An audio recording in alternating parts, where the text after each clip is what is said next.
Eh bien, Gabriel, bonjour. Bonjour Stéphane.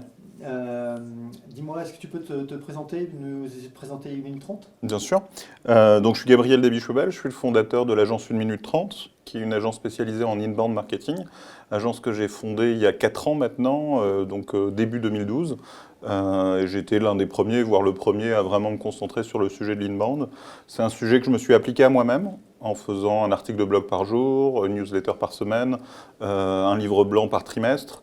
Aujourd'hui, c'est notre seule source de lead et c'est notre seule source de trafic et de prospects. C'est ça qui tire vraiment l'agence. On a 85 000 visiteurs par mois sur notre site.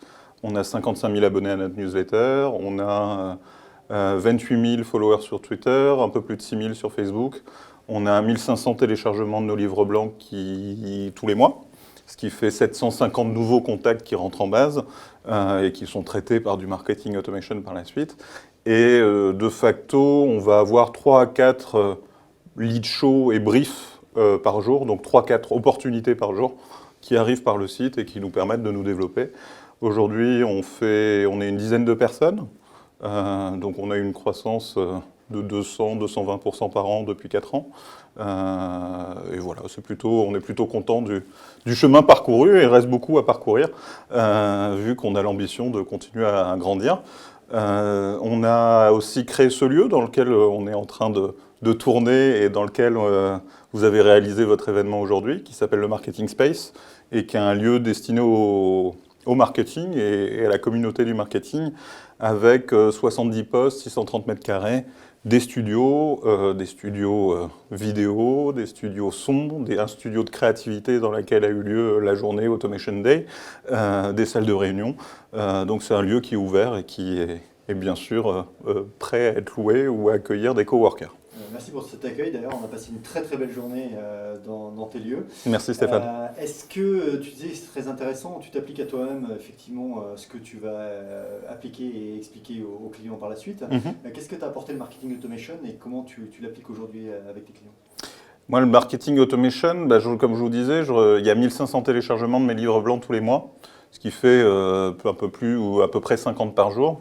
Et je ne peux pas traiter et répondre à 50 mails par jour, en plus de gens qui téléchargent des livres blancs, les relancer, etc., de façon coordonnée. Et l'automation me permet justement de scénariser ces traitements en fonction du livre blanc téléchargé, en fonction du nombre de fois où la personne est venue sur le site, en fonction de son profil, parce que je lui demande assez peu d'informations au moment où il remplit un formulaire, mais je vais lui demander si c'est un grand compte, si c'est une TPE, une PME, si c'est un auto-entrepreneur, si c'est un confrère, parce qu'il y a aussi des confrères qui téléchargent ou des étudiants. Et selon la réponse, le scénario va être différent. Et c'est ça qui me permet de nurturer et de suivre ces différents prospects, de les mettre dans la base. Puis après aussi, ils vont recevoir régulièrement mes newsletters. Donc c'est tout ce traitement-là qui fait qu'on passe d'un lead froid ou juste intéressé par un sujet à un lead chaud qui va devenir une opportunité et qui va réellement avoir besoin d'un de nos services. Tu as un exemple précis, concret, avec quelques chiffres, quelques métriques sur ce qu'a pu apporter sur une campagne à un moment donné, chez toi ou sur un client, le marketing automation? Le marketing automation, alors, je ne sais pas comparer parce que je l'ai mis en place dès le début, vu qu'il est au cœur de la stratégie d'inbound marketing. Si je dois traduire l'idée d'inbound marketing, c'est l'idée que chaque marque devient son propre média et convertit son audience en client. Et effectivement, pour faire cette conversion d'audience, le marketing automation est essentiel. Donc on est dans un... Alors, je me reprends, mais le marketing automation est essentiel dans une stratégie d'inbound. En même temps, il ne faut pas se tromper, ce n'est pas lui qui génère les leads. C'est pas une baguette magique. C'est pas une baguette magique, c'est pas lui qui génère les leads, c'est lui qui va les convertir et accompagner le nurturing et accompagner la conversion.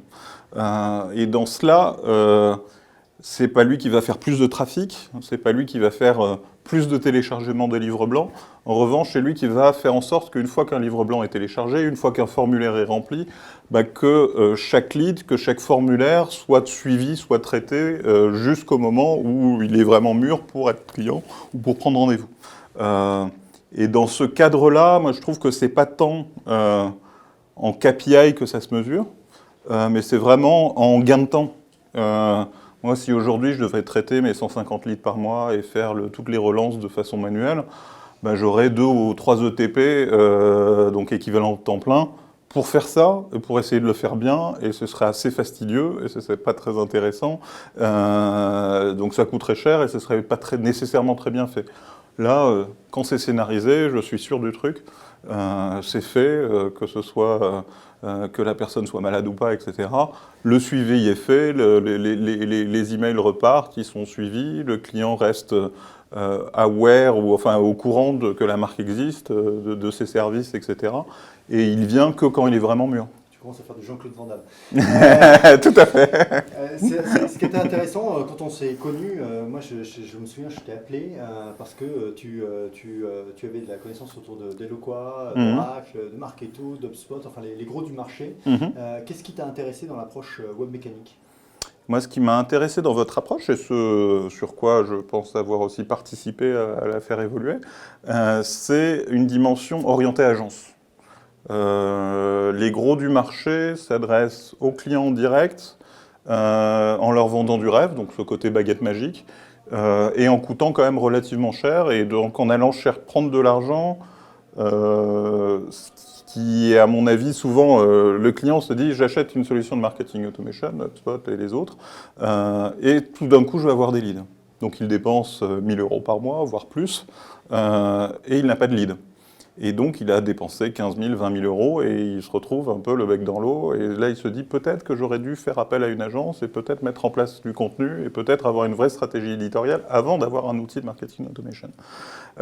Et il a besoin d'être accompagné parce que ça ne vient pas tout seul. Il y a un savoir-faire éditorial, il y a une compréhension des outils. Et finalement, ces acteurs-là qui vendent en direct tuent un peu l'outil parce qu'ils créent de la déception. Ce que je trouve intéressant dans votre approche, qui est une approche où les agences sont clés, sont au cœur, et sont celles qui promeuvent l'outil et qui vous achètent la solution et qui l'achètent à un prix qui est pertinent pour que nous, on fasse de la marge et qu'on gagne de l'argent en revendant la solution, je trouve que c'est la bonne approche, parce que c'est un outil qui, sans accompagnement, ne va pas rendre de service. Et puis ça laisse de la place justement sur la créativité du 2030. Tout à fait, enfin de notre créativité, mais de notre savoir-faire. Après, c'est pas que... Enfin, c'est de la créativité, mais c'est aussi du savoir-faire, c'est aussi une expérience du sujet, c'est de l'accompagnement. Et cet accompagnement est nécessaire, comme c'est le cas de l'ensemble des outils de transformation digitale. Et puis, l'accompagnement va commencer en amont, sur la conception de la stratégie, et pas que sur l'implémentation de l'outil. Et la conception de la stratégie va être différente si... le client a déjà beaucoup de leads et qu'il faut les traiter, ou s'il n'a pas du tout de leads, et dans ce cas-là, l'enjeu n'est pas du marketing automation, il est d'abord de générer des leads, donc de générer du trafic, donc de produire du contenu, donc de créer une audience, donc d'ouvrir le pipe, et après, il sera de convertir. Donc voilà, c'est un peu là-dessus où je trouve que cette approche agence est vraiment très intéressante. Tout ce que fait très bien 1 minute 30, nous on est ravis en tout cas de ce partenariat, et longue vie à 1 minute 30. Merci Stéphane. Gabriel.